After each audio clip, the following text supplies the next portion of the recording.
vous souhaite la bienvenue sur Badass Animoni. Sachez qu'on a des nouvelles du One Piece live action de Netflix, la série One Piece qui doit sortir sur Netflix cette année. On a des nouvelles et pas de n'importe qui, de Eiichiro Oda himself lui-même.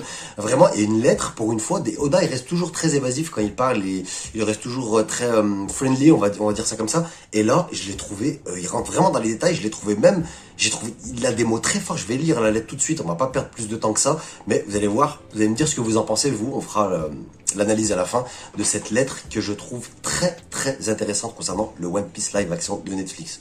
Je travaille avec Tomorrow Studios et Netflix depuis un certain temps déjà. Ils ont bien compris chacun des personnages, mais nous venons de cultures très différentes, avec des codes, des compétences et des objectifs différents en matière de divertissement. Cela a pu créer quelques frustrations de part et d'autre. J'avais l'impression que tout le monde essayait d'atteindre le même but, mais nous n'étions pas sur la même longueur d'onde. Je me suis même demandé à un moment, une production à l'étranger est-elle vraiment faisable? Donc en gros, ce qu'il est en train de nous dire, Oda, c'est que tellement les avis étaient divergents, tellement qu'ils n'étaient pas d'accord, en gros, Oda et son équipe, vis-à-vis des idées, je pense, américaines de Netflix, qu'il s'est demandé si c'était vraiment faisable à un moment donné. Je sais, tout ça peut sembler sortir de nulle part, mais enfin, après avoir travaillé sans relâche pendant tout ce temps, toutes les parties prenantes sont en phase, on y est. Compte tenu de mon état de santé, là très intéressant, un paragraphe très intéressant, compte tenu de mon état de santé, il se peut que ce soit notre dernière chance de faire découvrir One Piece au monde entier. Donc l'état de santé de Oda, il est si grave que ça, donc c'est ce que je suis en train de penser. Il rajoute, si cela doit se faire, je vais être en mesure de superviser le tout tant que je suis encore actif. Qu'est-ce qui se passe ? C'est pourquoi j'ai donné mon accord pour l'adaptation en prise de vue réelle de One Piece dès 2016. Depuis, Netflix a investi d'énormes ressources dans la production. La série a été annoncée pour 2023, mais l'équipe m'a promis qu'elle ne sera lancée que lorsque j'en serai pleinement satisfait.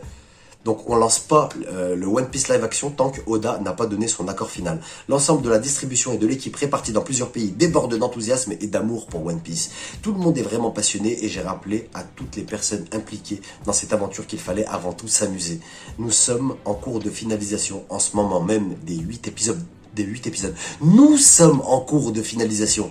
J'ai l'impression qu'Oda, ils veulent nous faire croire, mais qu'il est vraiment, totalement, carrément, j'ai l'impression qu'il est totalement investi dans la série live action. Est-ce que c'est tellement catastrophique qu'il a dû prendre un peu les rênes, on va dire ça comme ça? J'ai l'impression qu'il s'approprie carrément la série. Nous mettrons les voiles très bientôt, signé Eiichiro Oda himself en personne. Cette vidéo, elle fait suite à la vidéo que j'avais fait par rapport au One Piece live action, comme quoi c'était catastrophique, comme quoi il y avait eu une diffusion secrète pour des spectateurs pour juger de la qualité de la série, et comme quoi c'était pas bon. Donc j'ai l'impression déjà que Oda, comme par hasard, il prend la parole par rapport à la série après cette information. Donc c'est assez étrange que même pas 2 à 3 semaines après ce leak soi-disant d'une diffusion catastrophique, on a Eiichiro Oda en personne qui prend la défense de la série. Donc c'est pas anodin, je sais pas ce que vous en pensez, mais donc ils ont eu du mal à s'entendre, c'est ce qu'il nous dit, c'est Oda qui nous dit lui-même dans le premier paragraphe, ils ont eu du mal à s'entendre au point où il s'est demandé si c'était faisable de faire une production japonaise à l'étranger. Vous vous rendez compte de ça? Donc finalement, et là il nous rassure en nous disant que toutes les parties se sont mis d'accord, etc. Mais quand même, que dire aussi que la série ne sortira pas sans l'accord final, sans l'accord final de Eiichiro Oda, c'est hyper fort. Dans le contrat qu'ils ont dû signer, vraiment, ils ont dû s'approprier carrément la série. Donc pour pas tuer l'œuvre, ils ont bien raison, ils ont dû prendre un bon billet quand même, la Shueisha, par rapport à One Piece Netflix. Mais je vous le dis, cette lettre, c'est encore une preuve que ça sent pas bon. Et je veux même pas parler de ça parce que je m'en fous que ça soit bon ou pas bon, la série One Piece live action. Je compte la regarder parce que même si c'est pas bon, on va bien se marier. Si c'est bien, tant mieux. Je vais te parler du paragraphe concernant sa santé.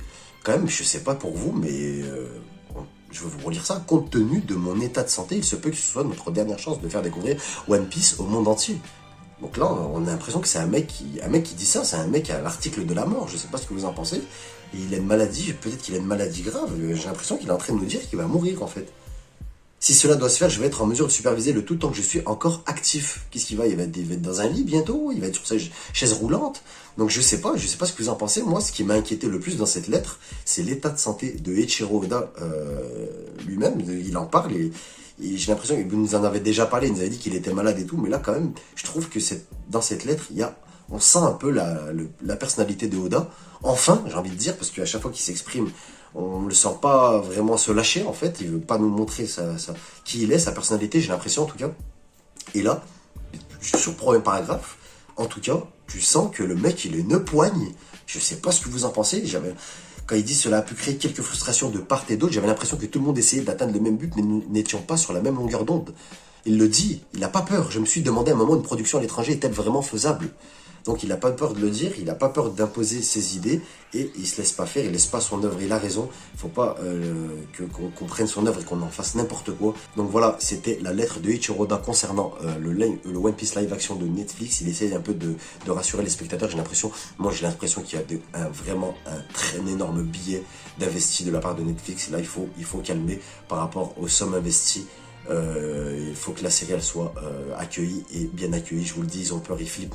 Netflix ils flippent. Je sais qu'il y a des fans qui attendent très impatiemment cette série. Il y a des fans qui se réunissent sur des Discord qui en parlent comme des fous. Donc j'espère sincèrement que ça sera bien. Et je m'en fous, moi, si c'est pas bien, je vais me marrer. J'ai envie de me marrer. Je préfère rigoler qu'un truc moyen. Voilà, vous êtes sur Badass Anime Only. On se retrouve très vite. À plus, salut et ciao.